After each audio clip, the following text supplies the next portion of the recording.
Ito ngayon yung pinaka-basic na ano. Ito, ilang square meter? Ilang square meter to? 20.7 po, included po monthly.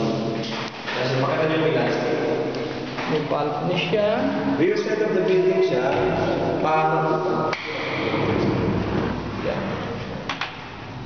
Alis dyan, baka masaraduhan ka na.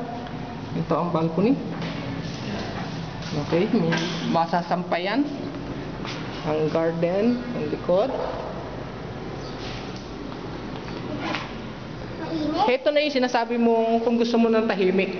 Nandito ka sa likod. Rear side of the building kung gusto nyo po na tayo. Okay. Kasi sir, sa front side kasi, building to building ang magkakaroon. Pero nasaan ba yung sikatan ng araw? Ang sikat po siya ng araw, sir, from there. Doon po sunrise, ang sunset po.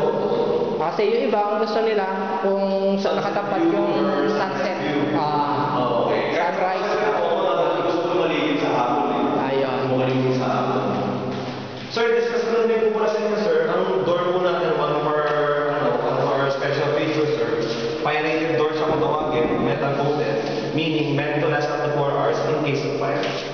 Okay. Hindi siya basta natitinag. Hindi siya na... Oo. Ngayon, ito na yung toilet niya. Ito yung walang divider. Ikaw na magpapalagay ng divider kung gusto mo, no? Opo. Sa inyo na, sir. Kung gusto nyo order lang. Kung gusto nyo Okay, kasi minsan, kailangan mo ilagay yung washing machine mo eh. Wala ka ng space kung...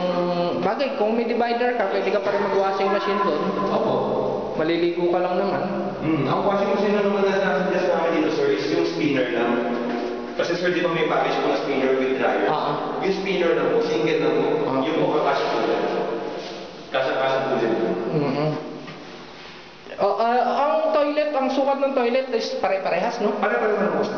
Pare-pareho. Kaya yung nakita ko may divider doon is pwede mangyari dito. Sabi sa inyo, sir, kapag tinanggal yung po yung divider, alam na po tingnan yan. And kung halimbawa kasi katulad nito, ang open ng AC is maliit, o pwede siyang palakihan, pwede siyang request. Ito po, sir. Kasi minsan hindi siya, ganyan kalaki lang yung AC namin, hindi siya makasupport eh. Yung ganyan po, sir, pwede ko yung